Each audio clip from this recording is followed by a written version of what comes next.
It's a sad commentary on the human condition that many advancements in medicine were developed or perfected because of war. Blood transfusions, the use of antibiotics, anesthesia, even the development of chemotherapy for cancer treatment are among them. Some advancements in mental health can also trace their origins back to the treatment of those suffering from scars left behind by war. One of these was the development of hypnosis as treatment for post-traumatic stress disorder. Now, before we continue, I thought it would be responsible to give a little warning before we get into the meat of the topic. Today, I want to have a discussion on how hypnotherapy and hypnosis can help somebody deal with PTSD. I'll go into the historic origins of the use of hypnosis as a therapeutic treatment for PTSD, modern theories surrounding it, and explain how I use it in my practice. In doing so, from time to time, I will be using historic footage that, while not graphic, may be uncomfortable for some viewers, but I do hope you stick around.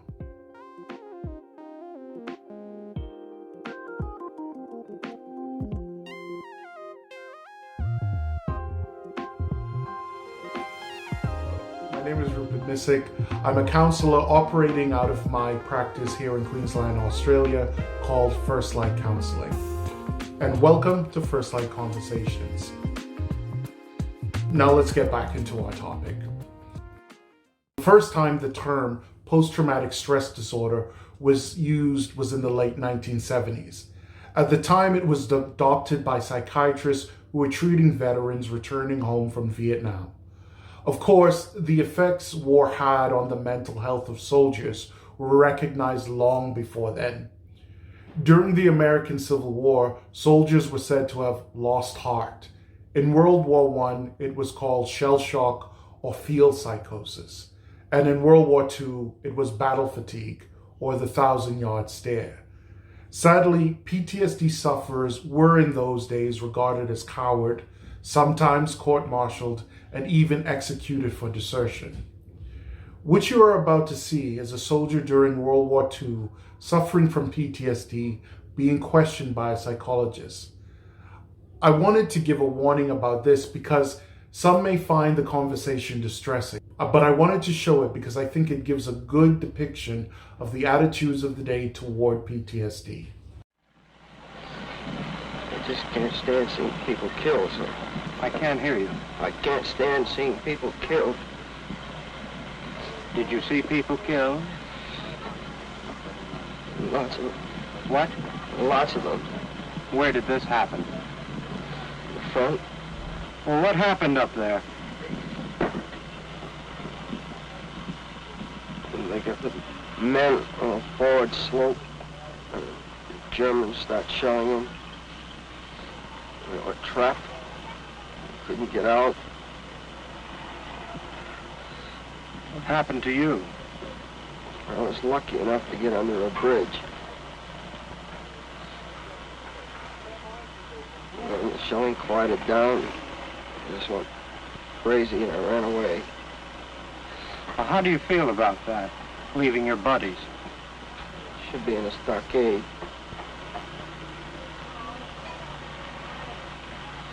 That's where I belong. Well, how do you feel right now? I feel all right. Nothing wrong with me. You say you ran away? Yes. How do you feel about that? I didn't know what I was doing.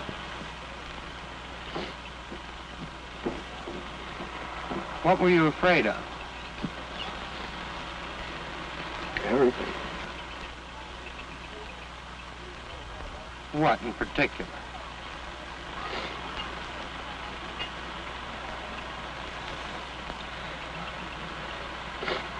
What in particular?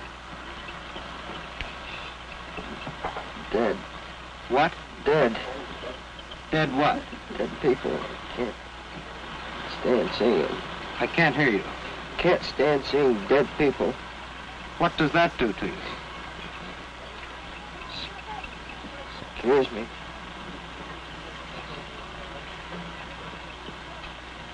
Well, dead people can't hurt you. I've been telling myself that for years.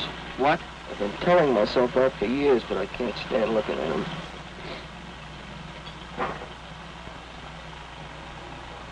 Are you afraid of dying? No.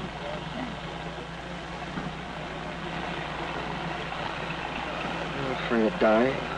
You afraid of getting hurt? No. Do you feel you have a job to do up there? Well, Bergeron, I think that you'll need a little more treatment. You're pretty jittery and jumpy now.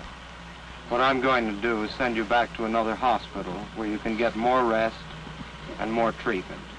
And you'll be okay. Just take a few days to get you rested up, and you'll feel a lot better. It's easy to get angry watching clips like this. The idea that only a few days of rest would be enough to help a man in this condition is sad to say the least. We have come a long way since then, but a great deal of additional research needs to be done in order to adequately address the problems of PTSD. Obviously, PTSD isn't exclusive to those who served on the battlefield. Anyone who has experienced a traumatic event may experience disturbing thoughts and feelings, flashbacks, nightmares, sadness, fear, or anger related to their experience that lasts long after the traumatic event has ended. They may feel detached or estranged from other people. PTSD is also comorbid with depression and substance abuse, which makes it especially troublesome to deal with. Early on, just like those in the military, civilians who suffered from PTSD were labeled with conditions with unfortunate names. For instance, trauma symptoms experienced by those persons who survived a train crash was diagnosed as railway spine. Now, where does hypnosis and by extension hypnotherapy come in? Let's go back to World War I for a bit, or as it was called then, the war to end all wars. The conflict was then unparalleled in its scale of death and devastation than any conflict before it. In 4 short years, 20 million lives were lost as a direct result of the war, ranking it to this day among one of the deadliest human conflicts in history. In addition to the devastation in terms of the loss of human lives, those in authority were coming to terms with the cost of the damage the battlefield was doing to the mental health of their soldiers. Armies were losing a staggering amount of soldiers to bullets, shells, and gas, but also to the effects of what they called shell shock. The National Hospital for Neurology and Neurosurgery at Queen Square took the psychological casualties in from all Allied countries. Soldiers presented with symptoms ranging from unexplained deafness, bizarre gaits, violent shaking, paralysis, anxiety, depression, hallucinations, flashbacks, and persistent nightmares. All classic displays of PTSD. Doctors could not find a medical explanation for the symptoms. The typical course of psychological treatment wasn't working fast enough for the powers that be, who wanted soldiers ready for the battlefield and back on the front line. The doctors taking care of them were distressed by the seemingly incurable state their patients were in. It was a challenge faced by both Allied and Central powers. Eager to make a name for themselves, psychologists of the day tried everything, but their biggest successes were achieved using hypnosis. There are several surviving clinical films showing remarkable turnaround for some patients. Unlike today, hypnosis was used as a single modality treatment for PTSD, meaning the client wasn't given a holistic treatment for the condition, just hypnosis alone. Widespread acceptance of hypnosis as a therapeutic tool didn't happen until during and after the Second World War. As I mentioned before, PTSD isn't exclusive to those serving in the military. Any traumatic event can bring it on. It is common after physical or sexual assault, prolonged abuse, serious injury, or witnessing a death. And while post-traumatic stress disorder is far more common among different subgroups like the armed forces, rape victims, prisoners, law enforcement officers, and emergency responders, the prevalence rate in the population at large can be low. In North America, for instance, although 40 to 60% of community adults are exposed to trauma, only about 8% develop PTSD, which suggests to researchers that trauma alone isn't enough to cause PTSD. For example, a husband and wife are driving home from dinner. They get into a terrible car crash. The wife, after a brief convalescence, is able to get up and almost act as if the crash didn't happen. The husband, on the other hand, has panic attacks, even thinking about getting back behind the wheel. Two people, seemingly almost from the same background, can experience the same traumatic event, but react totally differently. There have been many theories posited as to why this is the case. They range from the philosophy one carries with them throughout their life, a person's social position, to there being a genetic predisposition for PTSD.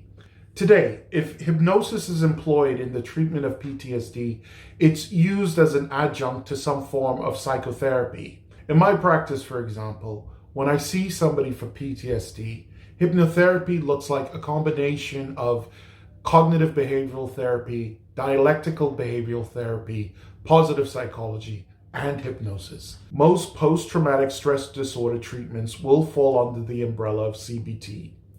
The goal of hypnotherapy would be, among other things, to improve your symptoms, to teach you skills to deal with it, and to restore your self-esteem. While PTSD can be a long-standing, debilitating condition, it is important to remember that there is hope for those struggling with this disorder.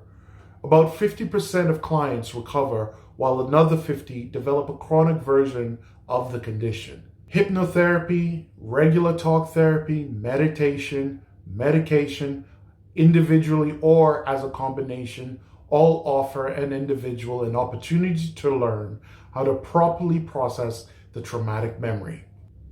There isn't a one-size-fits-all treatment for any disorder, particularly this one. And in my opinion, trauma survivors should be encouraged not to be discouraged and to give everything a try until they find something that works for them. While hypnotherapy is shown to work quicker than talk therapy alone, I would caution anyone not to be fooled into believing that long-lasting change can happen overnight. This is not an instant fix or cure. If you have become the victim of a traumatic event, seek help as soon as you can. Addressing issues quickly can help shorten recovery time. I hope you found this information useful or helpful on some level. If you wish to book a consult with me, please visit my website at firstlightcounseling.com.au.